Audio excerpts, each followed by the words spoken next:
Good day mga idol, magandang araw sa inyong lahat. And ngayon nga pala ang Tour de Jongliao nagaganapin dito sa Kaohsiung City, dito sa may bandang Tianlao. So sumali tayo sa pa-event ng Kapadyak South and sa pangunguna ng presidente dito sa Kapadyak South, sa Sir Sandro. And maraming salamat sir na nakasali kami at nakapag-participate sa event na to. Ito nga pala yung panglima na Tour de Jongliao na ginanap nila dito. So iba yung ruta na to sa dati sa last year na ruta.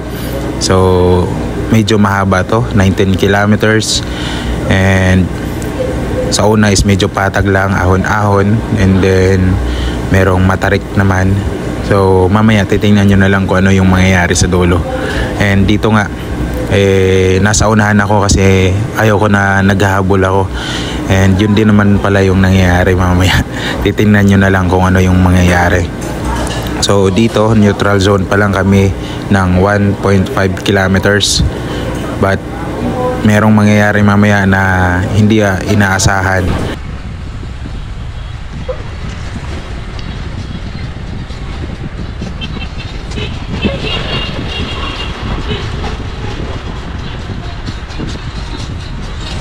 Kaya dito chill na muna yung mga kasama ko, and dito tutok-tutok na muna sa likod, and kuha tayo ng experience sa mga matatagal na, kaya sumali tayo dito. Kasi hindi naman ako matagal na nagbabike, bago pa lang ako na nagbabike, and hindi pa batak sa pagbabike. So ngayon tinry ko sumali sa mga event na ganito para magkakuha ng experience kung ano yung mga technique, kasi balang araw kung ito na yung magiging hobby mo. Sabi nga nila is hindi naman to nagiging hobby kasi sports to, parang basketball din. Minsan nagiging hobby natin, palaro-laro lang, pero katagalan sumasali tayo ng liga in which tinatawag nating sports. So ang cycling malaking bagay sa mga OFW kagaya ko, kasi ito yung nagpapatanggal sa amin ng stress. Oo, nakakapagod magbike kasi nga pumapadya ka, pero doon natatanggal lahat ng problema mo, kasi nga pumapadya ka, nag-i-enjoy ka eh. Nandun yung adrenaline. And meron nga akong kakilala, mamaya makikita niyo yung pangalan niya sa screen, and doon is nawala yung bisyo niya dahil sa cycling, in which malaking bagay yon para sa pagbabago, sa growth ng isang tao. Kaya if ever man na magustuhan mong mag-cycling or mag-bike, pwede ka na rin na mag-bike. Bumili ka na muna ng mga medyo hindi gaano kamahalan. So ako din, ganun din naman, marami na akong bike na nahawakan, and meron din iba na medyo may kamahalan na kapag pa-picture tayo. So ito nga yun yung nangyari dito. Pagliko nga dyan, titingnan nyo na lang. Ito yun. At ayun, meron ng Rumimati sa kaliwa, in which hindi pa yan yung starting. And sinundan ito ni Coach Joel sa Batang Yagit. Yung nasa unahan is Green Planet. Itong nakasunod is hindi ko masyado mabasa. Itong yung pang-apat is nasa ano yun, PC City I think. And ayun, tingnan nyo yung ano mangyayari dito. Sinundan ni Coach Judel Batang Campo. And ayan, dito pa lang sa may papuntang tulay is nagbabakbakan na sila, kasi alam ko lagpas nito yung magiging starting.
Hindi ako sigurado kung dito yung starting point.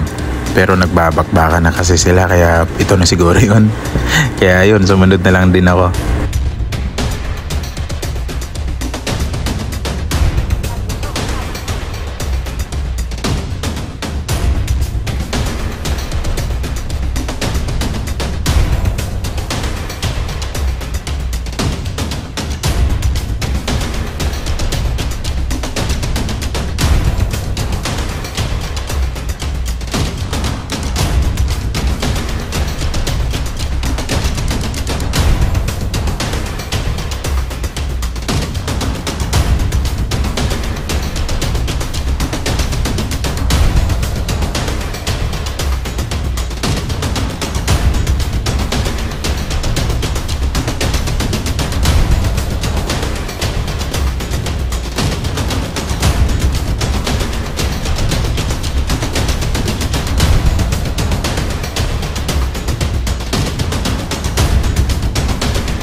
So kung makikita ninyo, meron akong nilagay na number na nasa left side sa baba. Kasi tinatandaan ko kung pang ilan ako sa grupo na to. So nasa first peloton ako, in which kasama ko dito yung mga malalakas na nandito sa unahan. Nilalagyan ko. And ang pangit pala pag ganyan. Yung may nakakauna sa'yo kasi nape-pressure ka na habulin at habulin sila, in which di ko kaya habulin yun kasi malalakas sila. Pero sinubukan ko lang naman at itry na yung best ko dito kasi wala namang mangyayari kung itry yung mga bagay na gusto natin, di ba? Try lang natin ang try kung hanggang saan talaga yung kaya natin. So dito nga is nasa pang 14 ako. And ayan, itong sinusundan ko na nakaitim, ito pala yung magiging champion nata. Ito yung dumaan yung katropa din natin. Naging pang 15 ako. So marami pa yung dadaan sa akin mamaya kasi ang bagal ko talaga pag ahon. And dito yung ahon bago yung patag. So ayan, matarik-tarik to na ahon kaya kailangan mo dito ng mahaba-habang pasensya. So ayan, meron ng dalawa na pangatlo, ayan, pumuslit sa kaliwa ko. At ang bilis nila sa ahon. Nahirapan nga pala ako dito pati sa breathing ko kasi sumasakit yung likod ko. Dito pa lang sa patag, pag naglulong breath ako, sumasakit yung likod ko. Siguro na pressure sa paghinga. So inaalalayan ko lang kasi baka maya-maya mag-collapse ako, mas lalong nakakahiya yun. And ito, sinubukan ko lang din na sumunod. Nasa pang 19 na ako. Sinusundan ko lang talaga sila kung hanggang saan yung kaya ko. Akala nyo guys is patag to, pahon nga pala to. And ayan, may dalawa na naman na sa kaliwa ko. Mga harabas yan, team harabas.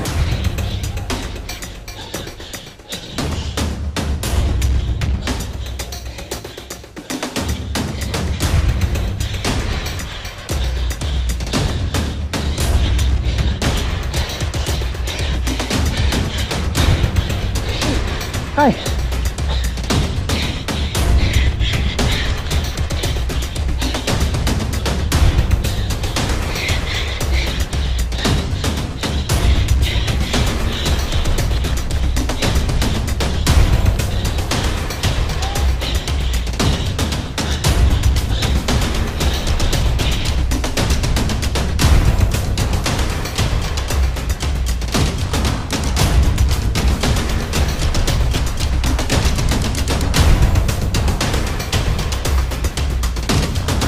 Mahaba-haba yung hinabol ko sa dalawang yun and napagod ako. Kaya ayun, pagdating dito sa may bandang lusong konti, tinodo-todo ko na lang kasi alam ko na patag naman na to yung kasunod nito. And dito yung liliko sa kaliwa para papunta na doon sa may matinding ahon at masakit-sakit na ahon.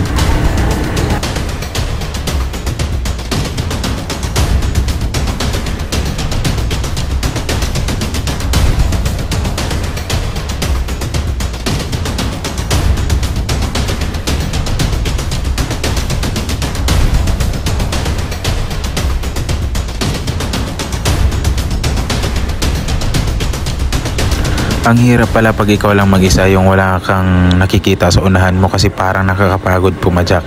Pero habang pumapadyak ako, may nakita na akong nasa unahan ko kaya ginanahan naman ako sa pagpadyak.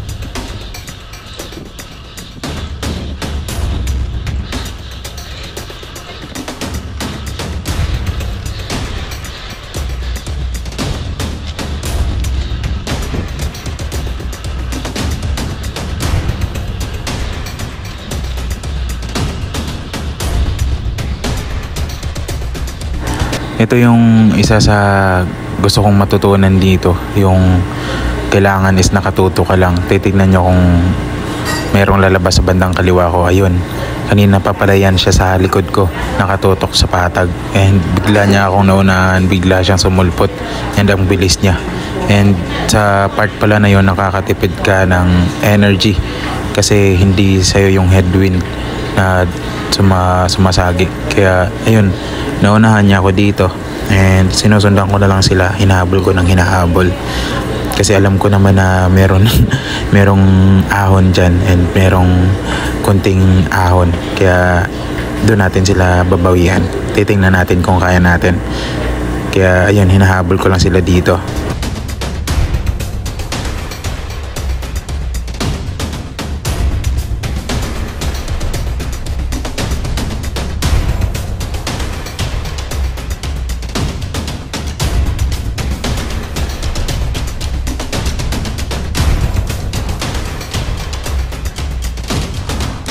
At ayun na nga, meron niyang sumulpot sa may bandang kaliwa ko. Team Omega nga pala to.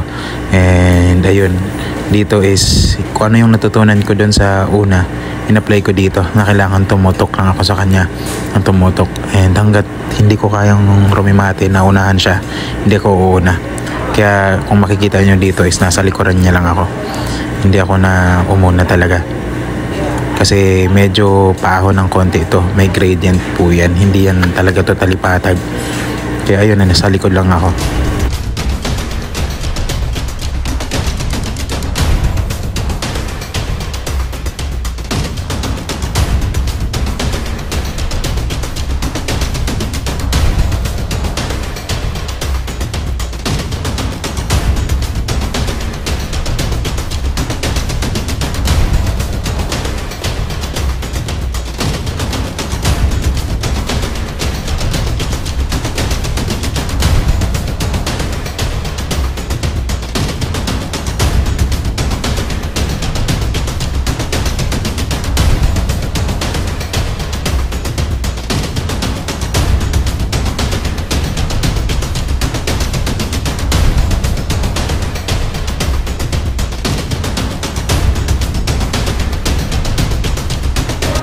Dito nga yun sinasabi kong may konting ahon, and ayun, naabutan ko nga sila dito, dalawa, and meron pa akong hinahabol doon na isa.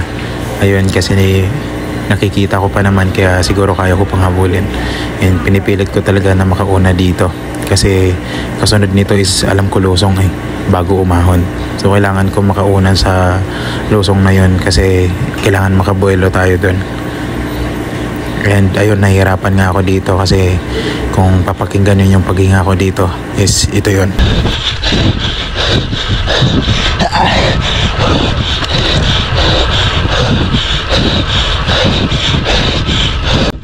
Ayun, narinig nyo kung gaano nakalalim yung paghinga ko. So yun yung kulang sa akin. Hindi ko alam paano mag breathing technique, paano huminga masyado pag nasa race. Kasi sobrang sakit na ng likod ko dito pag humihinga ako, kaya sobrang bilis ng paghinga ko dito. And akala ko nga di ko na kakayanin na sumabay pa dito sa mga nasa unahan. And ayun, nakakabawi naman pag merong lusong kasi hindi na ako pumapadyak masyado kasi sobrang hirap huminga. And dito nga yung kakaliwa ka dito and merong kunting ahon dyan, and ito yung ginawa ko din dito. Bumuelo ako dito sa bandang paliko na yan, and ayun, na-timingan ko na medyo bumagal yung nasa unahan ko na dalawa, and ayun, inunahan ko sila. And pagkasunod dito, meron ako nakita, sinusubukan ko na habulin kung kaya ko na habulin.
Dito nga ay hirap na ako huminga kasi sobrang laki ng effort ko sa pagpapadyak dito para lang mahabol yung mga nasa unahan.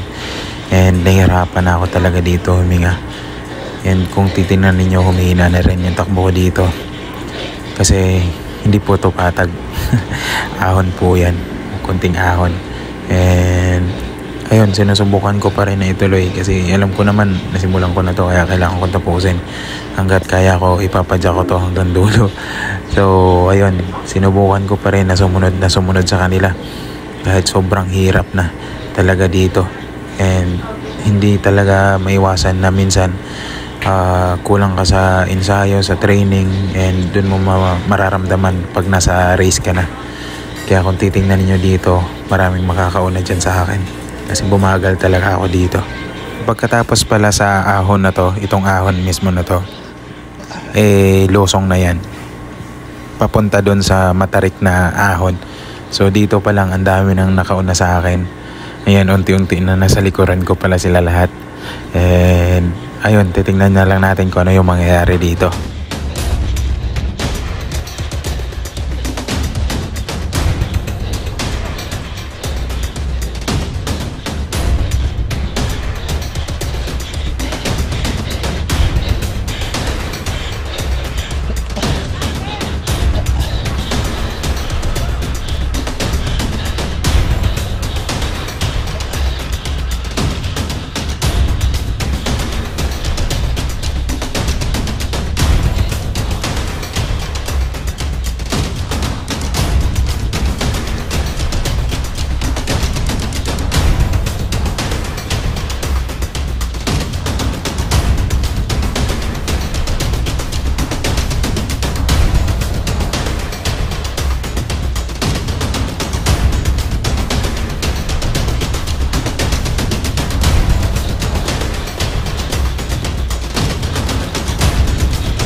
Dito na yung simula ng ahon.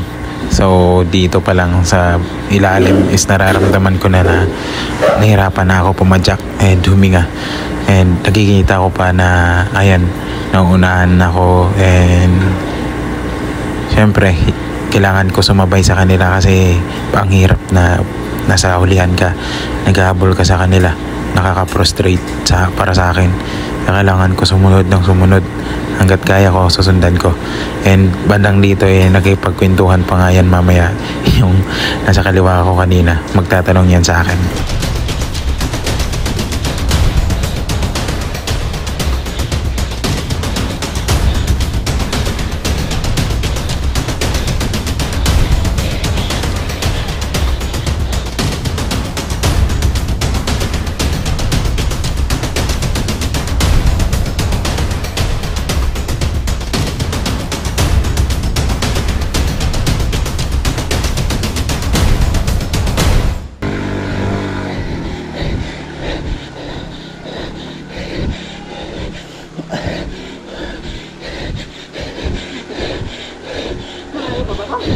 Ito yung pinakamatarik dito. Mababa to.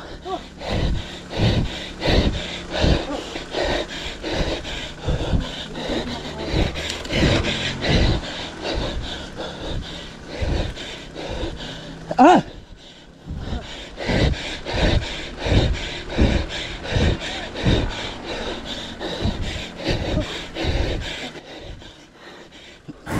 Parang gusto ko i-pause yung video para lang hindi ko marinig yung hininga ko. Sobrang hirap talaga dito. Sobra. And akalain ko dito magko-collapse na ako kasi ito yung pinakamatarik.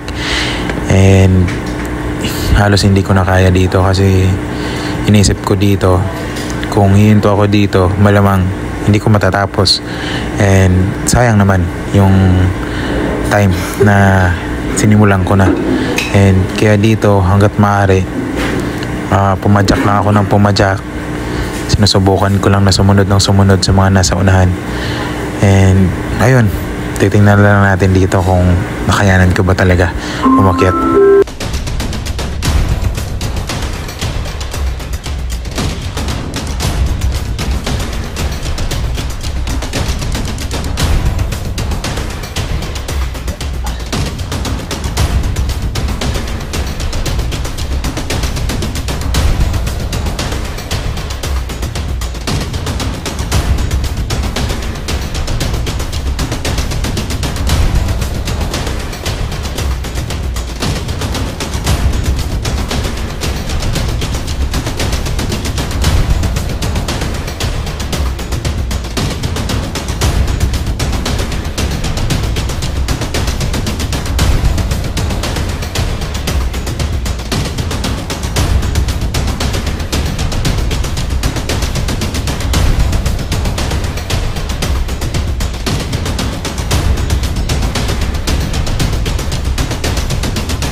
Dito grabe ang bilis nila makawala.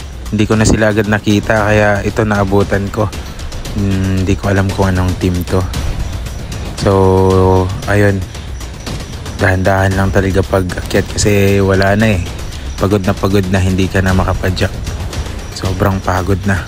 At ayun, nakita ko sila kaya sinusubukan ko na sundan ng sundan. Baka kakayanin pa. Ang ending kasi meron na namang bagong nakadaan sa akin sa may bandang kanan. Kaya ayun, wala na din. Hanggang tutok na lang ako dito. Ang dami kasing team na sumali dito. Sa pagkakaalam ko merong halos 30 na teams yung sumali sa event na to. And syempre ako wala akong team kaya solo lang ako. Wala akong kasama. May mga kasama ako pero wala akong kasama sa team na sumali dito. Na kasi wala pa naman. So dito ang ginawa ko is tiningnan ko lang na habang papalayo na sila ng papalayo. Tinitingnan ko lang. And ginawa ko dito, ito pa. Buti na lang merong nagpapaligo ng tubig dito, si Kuya Luis. And nabigyan niya tayo ng tubig. And ang sarap sa pakiramdam na merong malamig sa katawan mo. So dito, tinitingnan ko, lumalayo yung nasa unahan ko. Hindi ko na kayang ipadyak mo na sundan pa siya. Kaya ang ginawa ko, yung pacing ko na lang talaga yung ginawa ko. Kung ano yung kaya ko, doon na lang. Bahala na sila kung anong gagawin nila dyan sa unahan. Babawi na lang ako mamaya pag merong patag. So ayun, meron pang lumusot sa bandang kaliwa ko. So ayun, sinusundan ko lang sila dito. Pagkakaalam ko kasi dito yung KOM, itong ahon na to. Kasi paglagpas dito sa ahon na to, patag na yan. Medyo badayad na patag. And ayun, dito kasi ubos ka na eh. Nandun pa sa baba, ubos na ako. Yung hininga ko halos di na ako makahinga masyado. Kaya pinipilit ko na lang dito na masundan yung nasa unahan ko. Para man lang ganahan tayo sa pagpadyak.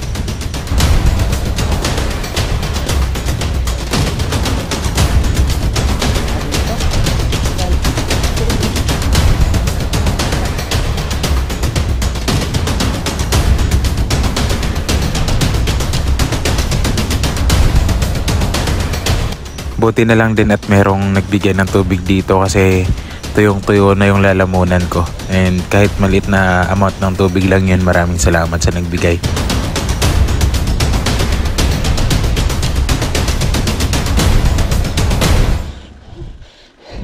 Grabe.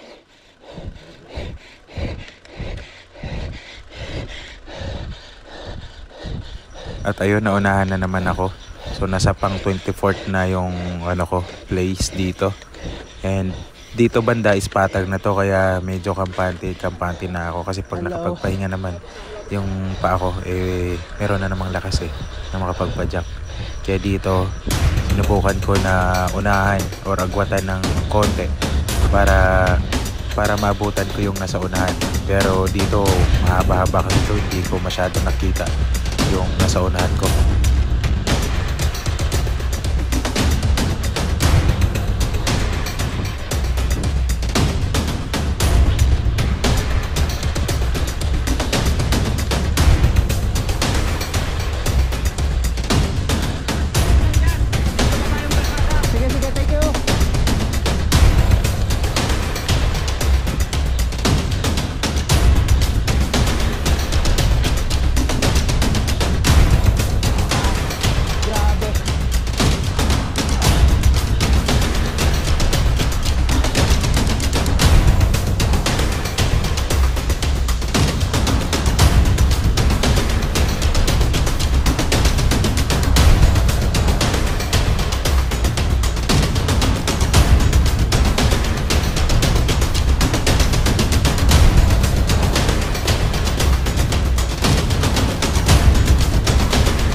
Boss.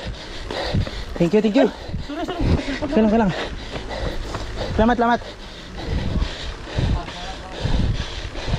Dito na yung isa sa may pinakamatarik na kasunod na ahon, and hindi ako sure kung 6 kilometers ba to galing papuntang finish line. And ayun, sa ahon na to, dito ko tinry na medyo makatutok at habulin yung mga nasa unahan. So ayun, sinusundan ko lang sila ng sinusundan dito.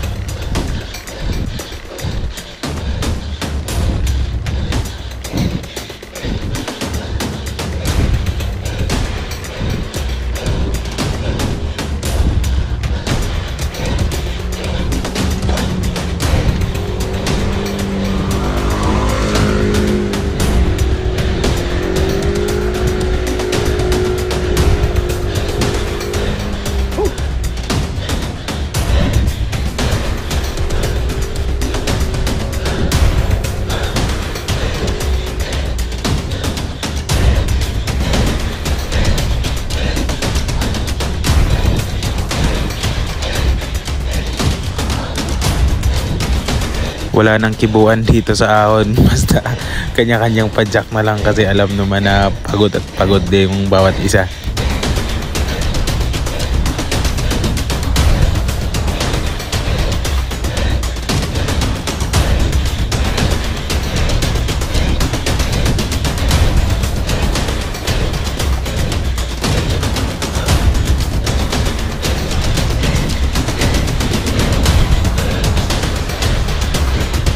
Dito sa part na to is ang haba ng hinabol ko, siguro mga 2 minutes din yung hinabol ko sa kanya. And ayun, sinusundan ko lang siya ng sinusundan hanggang dito. Pareho na kaming pagod dito. Ayun. Tubig.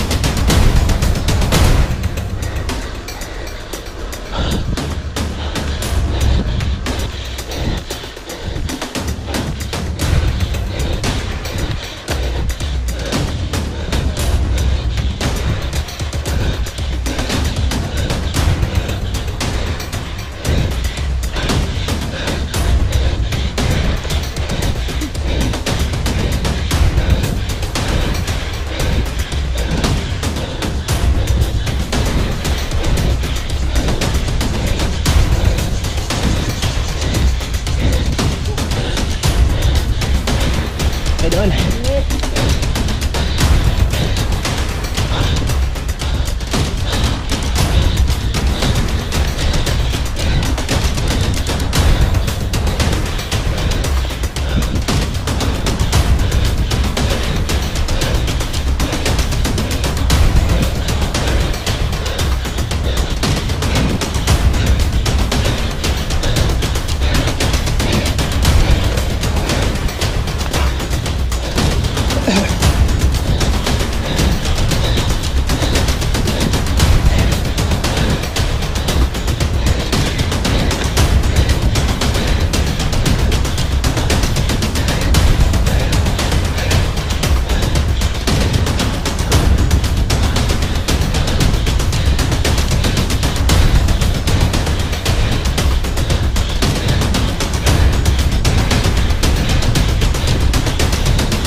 Ayo doon.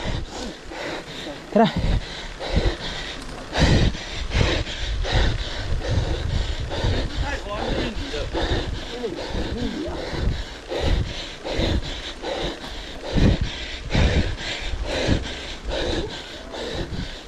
Kanina ko pa talaga to hinahabol si Idol, di ko talaga maunahan.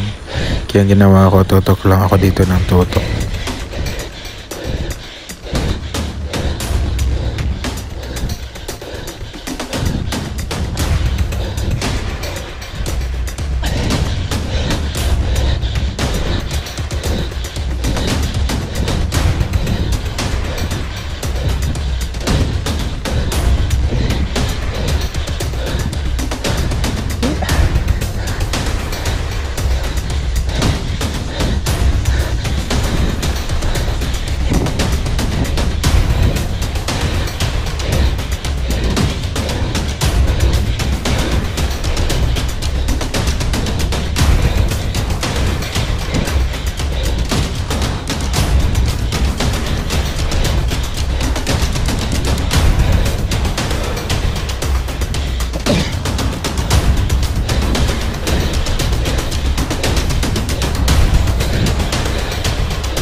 Dito na nga pala yung second to the last na ahon. So pangalawa sa finish line. So dito mahaba-haba din to na ahon. Kaya ang ginawa ko, sinundan ko lang din sila.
And dito nga merong recovery na patag, tsaka may lusong kayo dyan mamaya.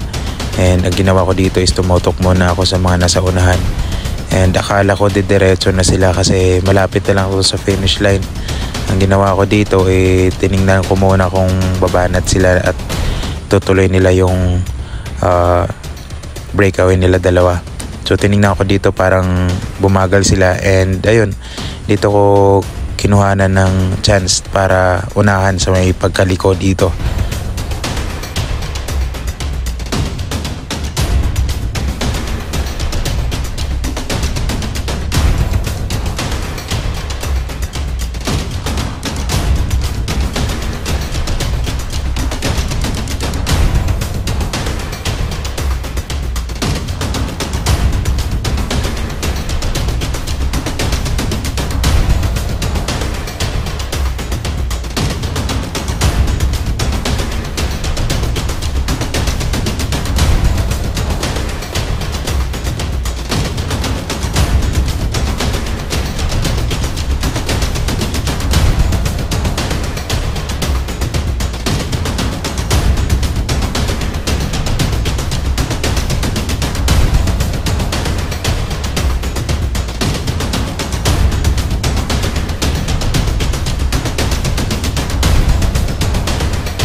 Dito na nga pala yung last na ahon, and nakikita nyo naman na yung nakapula kanina na sinusundan ko nandito, and ayun yung pilit ko na sinusundan.